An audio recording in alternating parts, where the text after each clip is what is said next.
pressed record. Feeling a bit warm right now, actually. Hi, Teddy. I think I'm feeling a bit warm because I don't want to get upset. I got some very sad news, and I did wonder whether to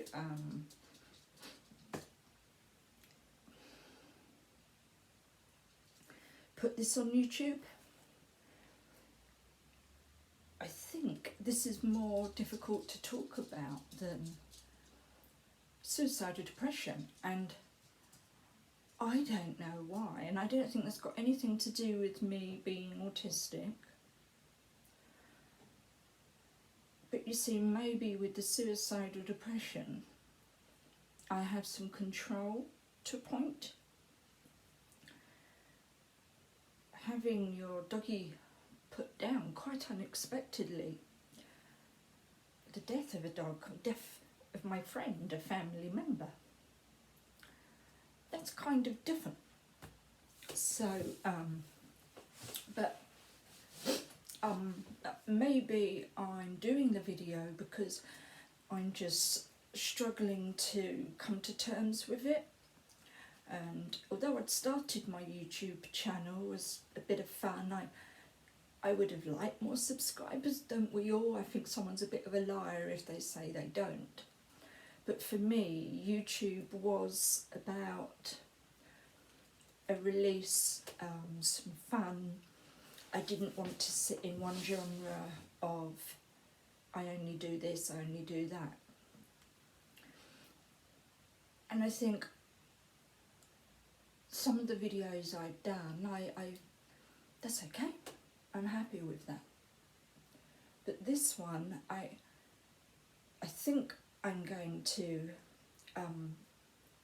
upload it as a way of, I think, as I was just saying, you know, working through it. So, my dog, Bertie, he was a white Bichon Frise, and he was shared between myself and daughter. I do still have the Yorkshire Terrier, Teddy, and it's just sad that I'd said in a few videos that you'll be able to get to meet them, and you didn't. And you know what, just gonna have a cup of coffee.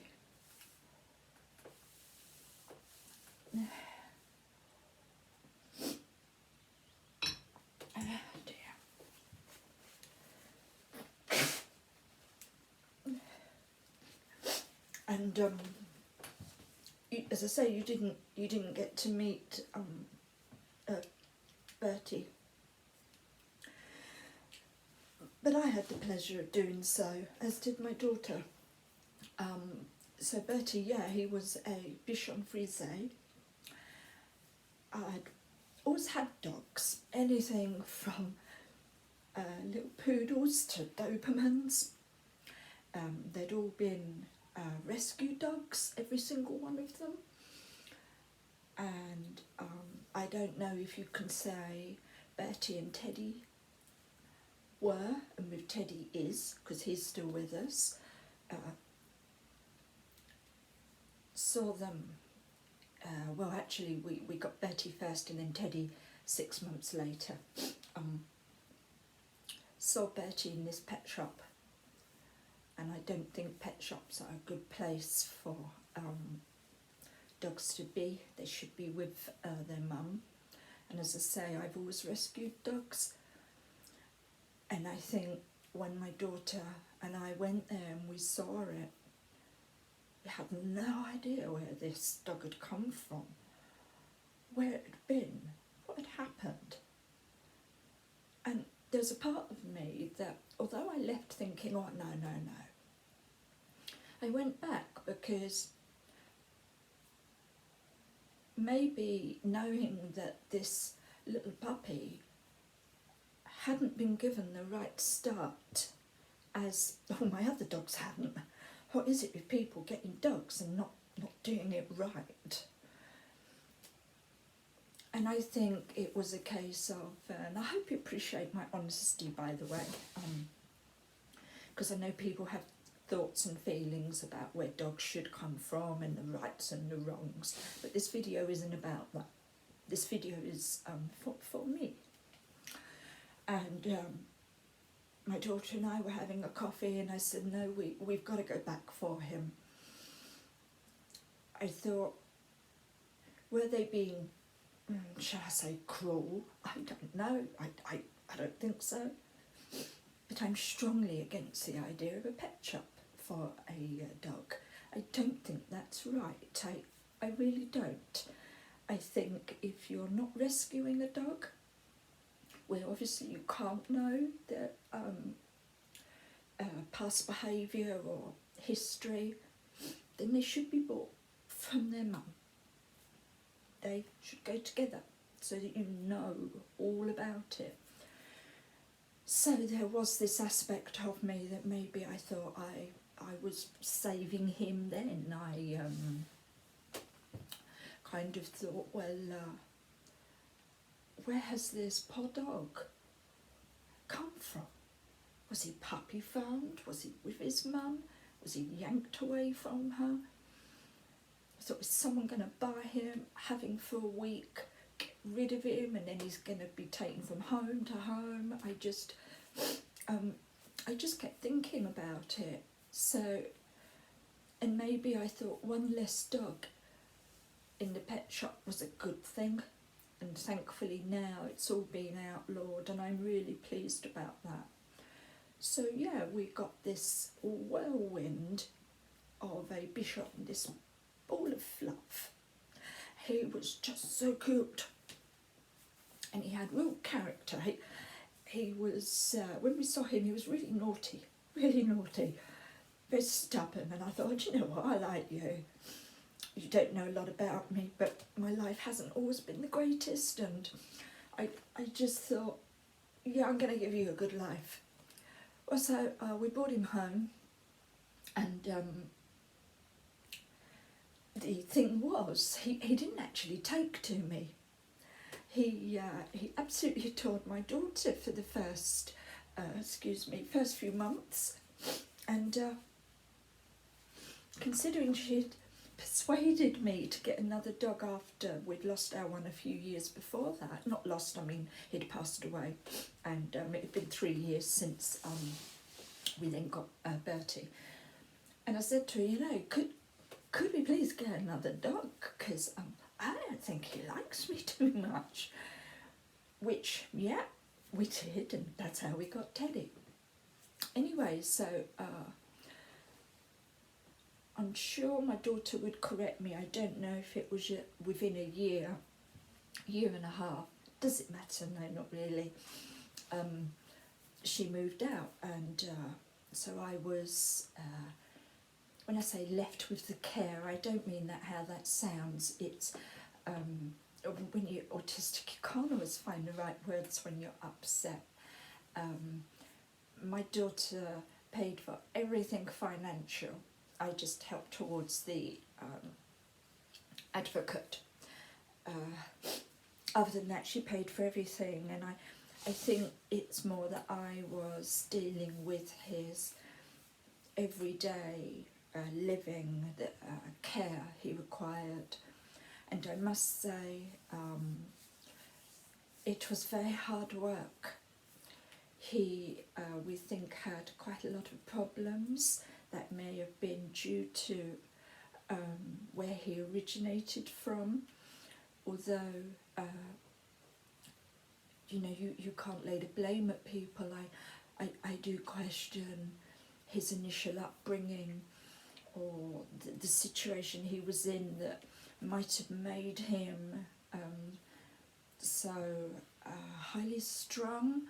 And although Bichons are quite a highly strung dog, they're very sensitive, they can get very stressed, the list is endless. He was quite bad with it. We took him to the vet, and you know, we didn't want the poor little chap on tablets, you know. So basically I just put the hard work in for just over 10 years. And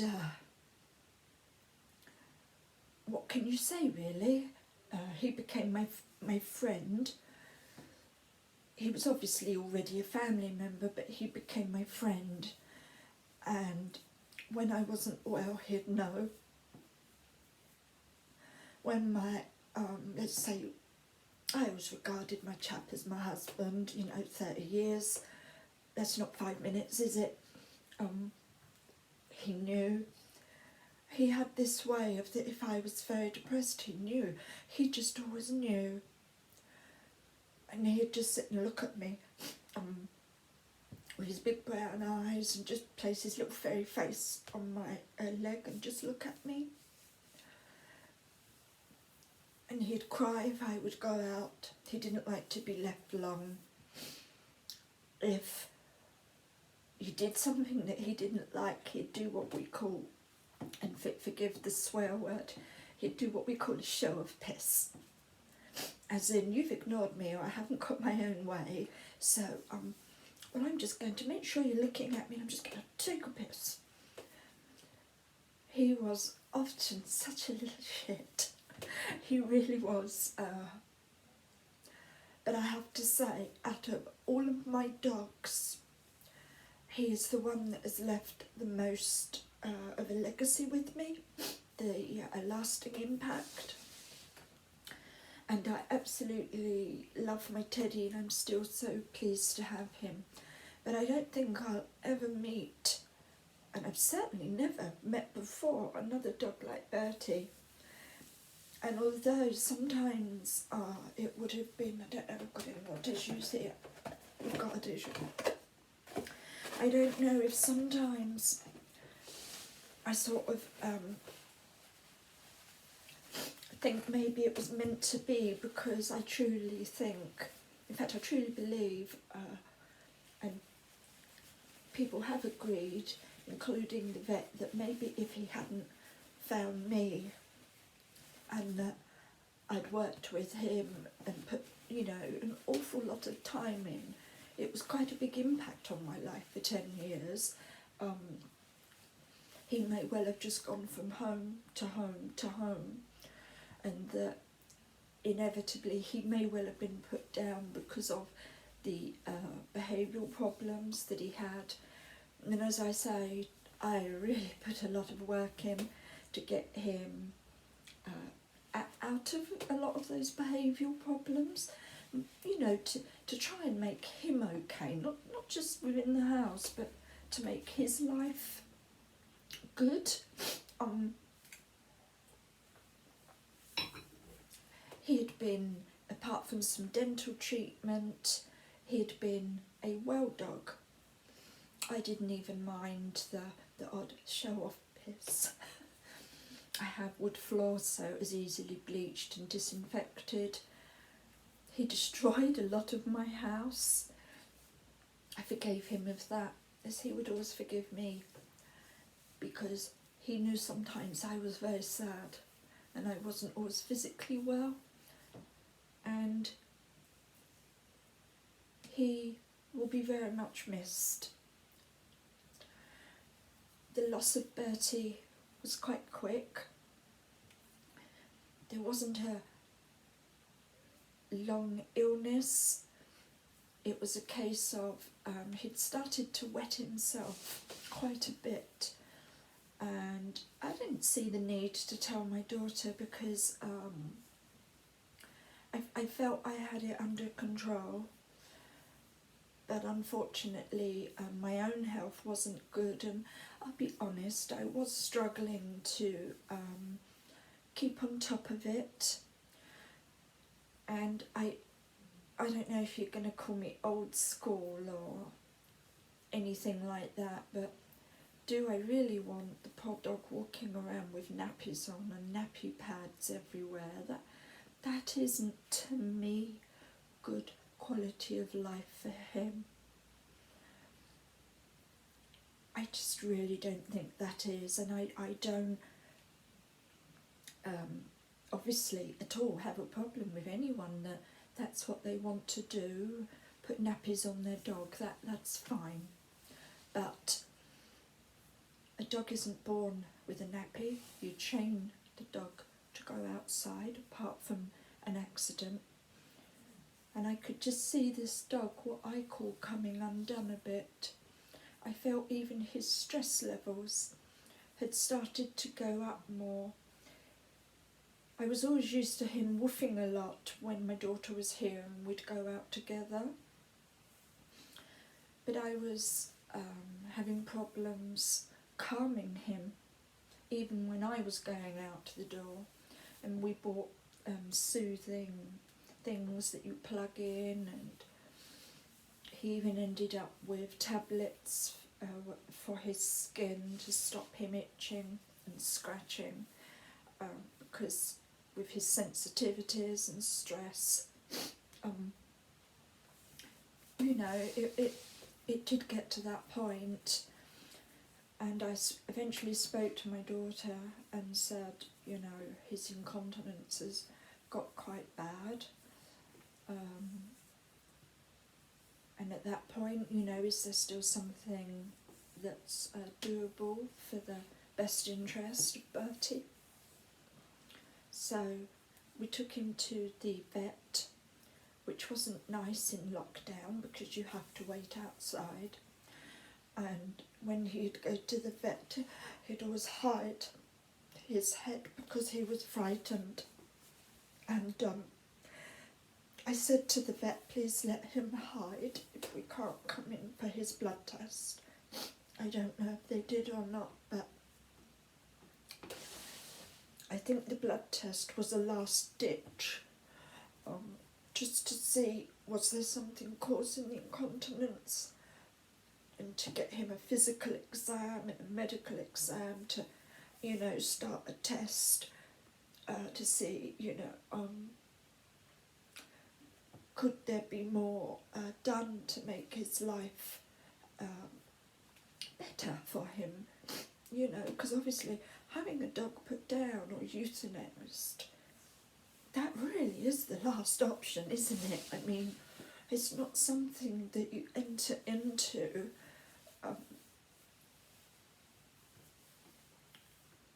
lightly.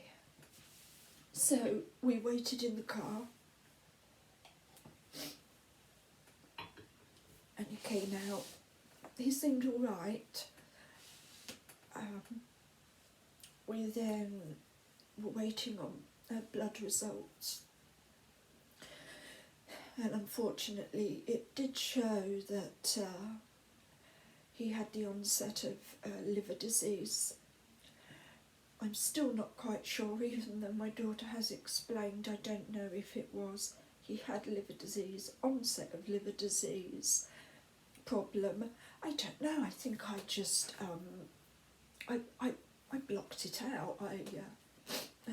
I think I just sort of had a bit of a system shutdown, actually, because I knew what route we were going down. So after hours and hours and the following day, we reached a very, very difficult, sad conclusion, as so many people do when faced with the death of a dog, that working with the vet, it was going to be, do you say the kindest thing to do, the best thing to do? What do you say? It's not any of that, is it? You're taking your family member to a place and you know he's never coming back, or she if you have a female dog. You're not bringing them back, are you? So I don't think it's in the best interest. It's just you have no choice. Your choice is taken away. And it's heartbreaking. And I'm not okay with it still. That's why I wanted to make the video, because I thought it might make me feel better emotionally, saying it all out loud rather than holding it in my head.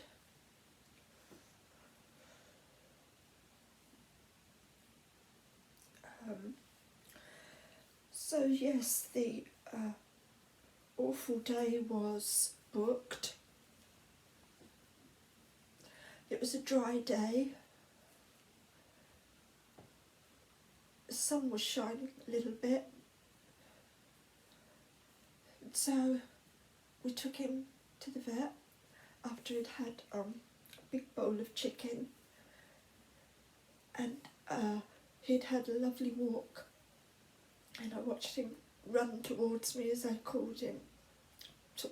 White fluffy ear I was flapping, and we let the vet take him away, and I wanted to go running after the vet and say to her, please bring back my dog. But I knew it would be wrong. He was getting old, and the liver disease would have caused him pain, an endless cycle of tablets, discomfort, needles.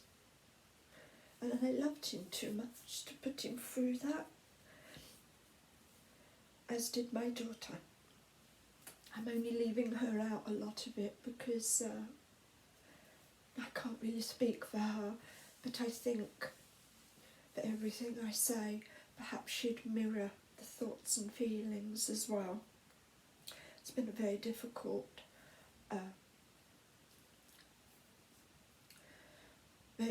time. So, and then she brought him out, I think because I'm autistic.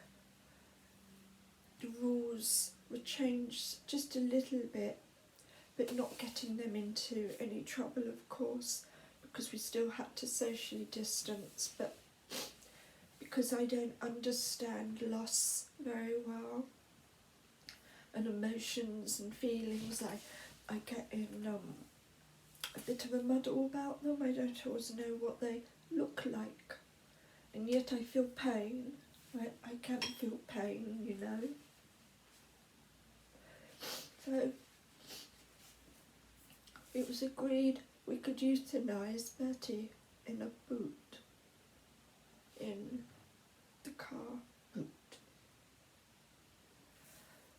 I don't know if that was good or bad. And I remember the car parking space where we were parked. And every time I drive past, and I mean every time, even at the corner of my eye, I will just see.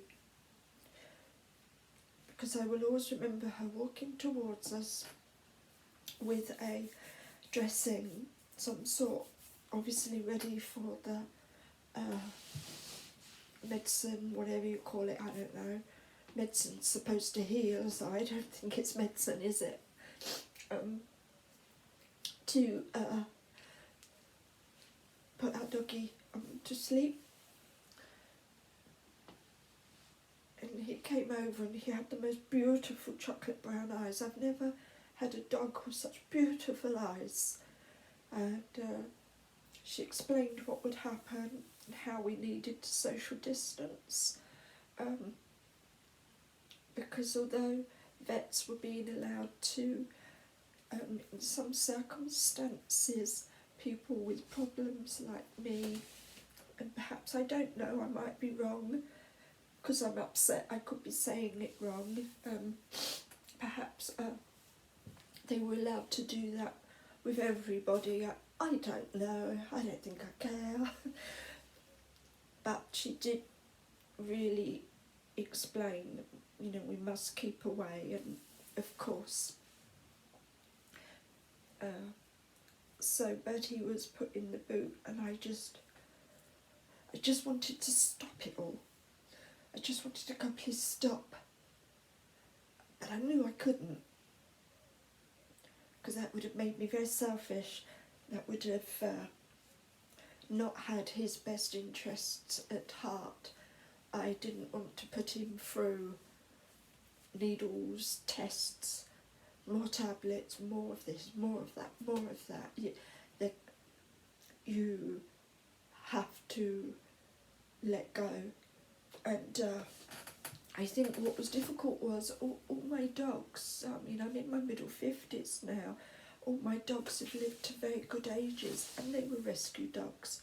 So to lose a doggy at sort of coming up 10 and a half, that felt very young. So, as I say, he was put in the boot. My daughter had laid out all fluffy fleece for him to lay on. And she started the procedure, and my head just kept screaming, because I still wanted it all to stop. My daughter kept holding me, because obviously, you know, it was her doggy too.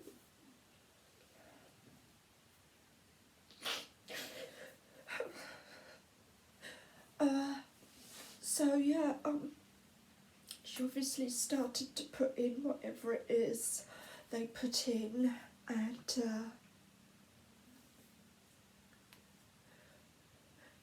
well, there's no going back, is there? Once you start to have that dog put to sleep, that's it.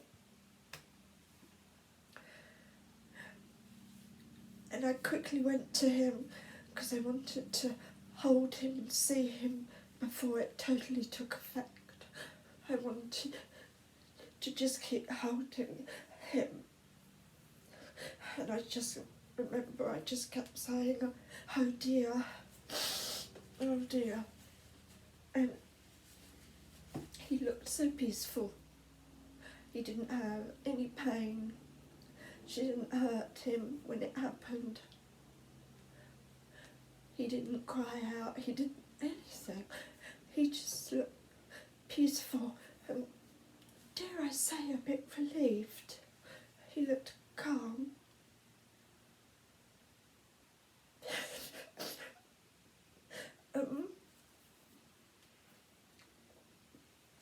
So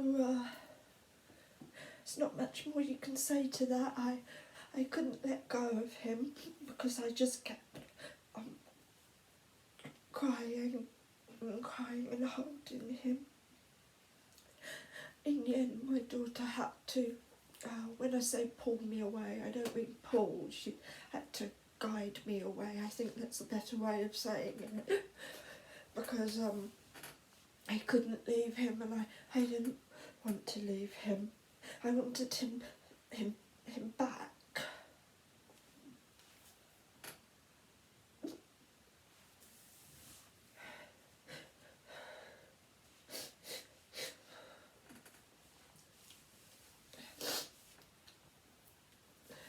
But he couldn't come back. So the vet took him. I don't really remember much after that. My daughter, who was obviously in so much pain herself, I don't know how she managed to do what she did. She was so brave. I wasn't brave. I wasn't at all brave. She really had to help me, because I couldn't remember what really happened afterwards. I don't really remember Bertie being taken away. I don't remember much. I don't think I even really remember coming home. It was just, I just felt so numb, so, you know when people say, there's that expression, isn't there, you sometimes think you're standing there and everything's going on around you. Perhaps it was that. I don't think being autistic probably helped.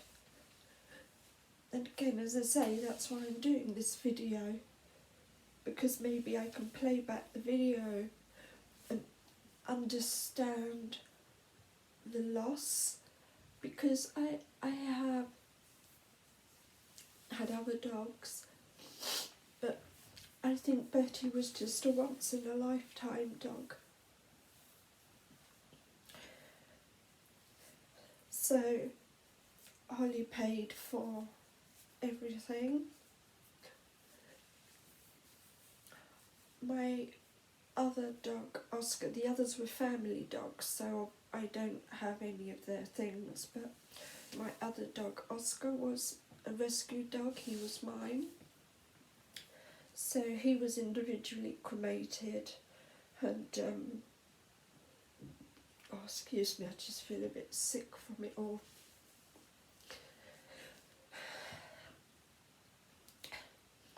So Holly paid for an individual cremation for our Bertie.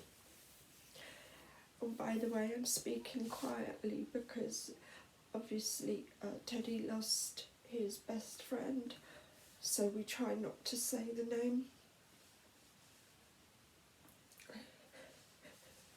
So as not to cause him pain, we got him a new basket, new fleeces, new everything.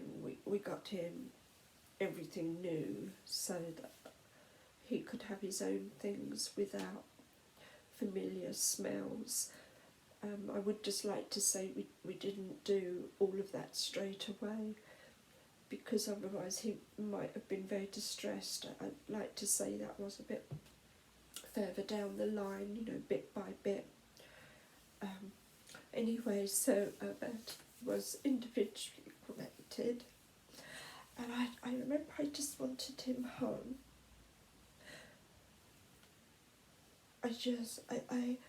I wanted him here, because he never liked being away from home. He never really wanted to go out. It was just, he liked being at home with me. So he came back and given to us in a little white coffin, and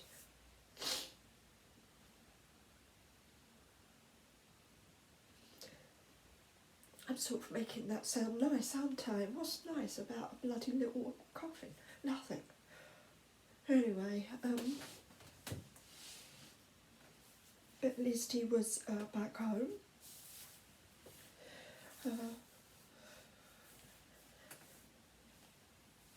What can I say to you?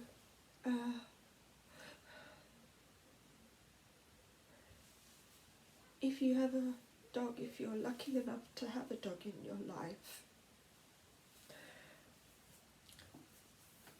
although I'm crying and I'm upset, remember that, sorry if there's background noise, remember that it's important to think about what's best for your dog, and I suppose to yourself as well. Sorry, get a tissue.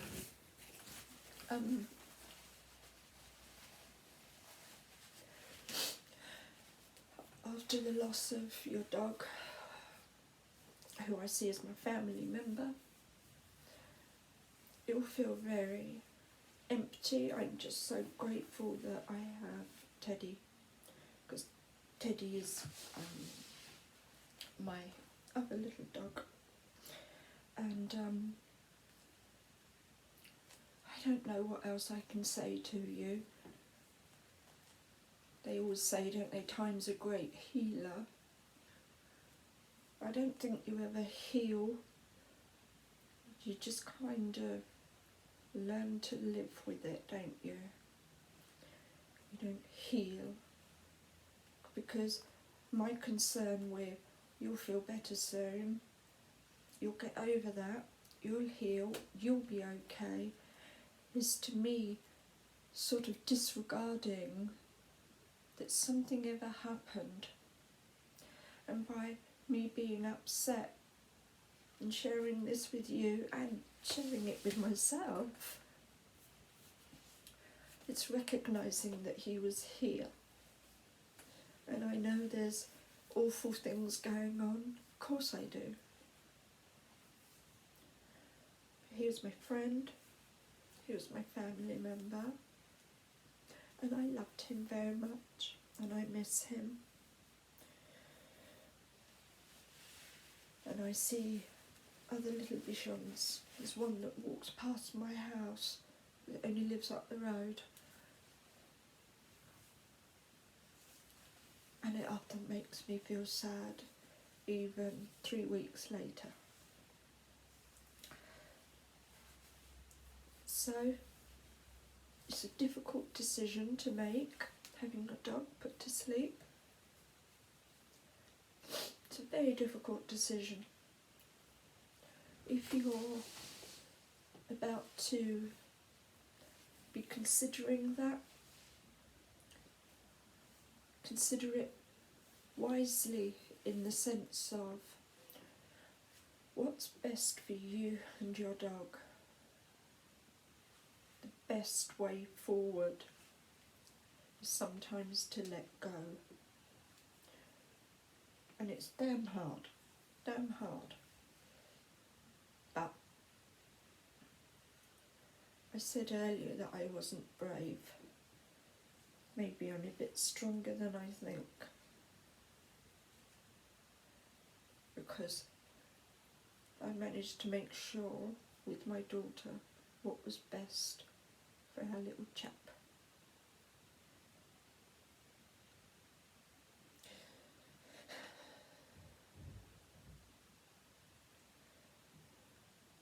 Make sure that you don't rush yourself with healing. When people do say, oh, you'll be all right soon, it'll be okay.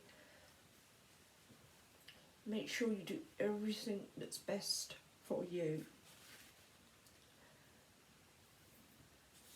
Because ultimately you're the one living with it, dealing with it. If going out and getting another dog quite soon is important to you, then do that or don't. I think in a nutshell, you just need to do the best thing for yourself to help you work through the loss of your friend and family member.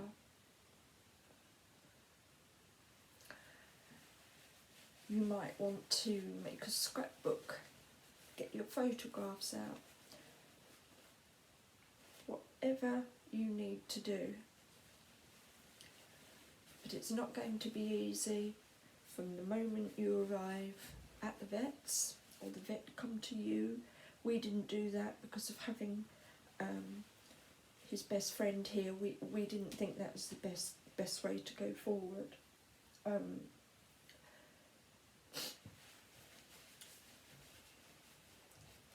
I think that's it really. You know, would you do sit here and give loads of advice? I mean, how can you give advice to people you don't even know? If anyone's watching this, I don't know you. You don't know me. But don't be too hard on yourself. Remember, if you still need to have a cry, talk about it, get pictures out, anything, that's all right. You know, we sort of live in this world where everything, it seems, has to follow procedures, or you can't do this, you better not say that, don't do it this way, do it that way. Do what your gut says, do what your heart, mind says, all of it. But the one thing I'm trying to do is remember everything that made me laugh and love my dog Bertie. Everything. Even some of the naughty things he did. He was so naughty sometimes.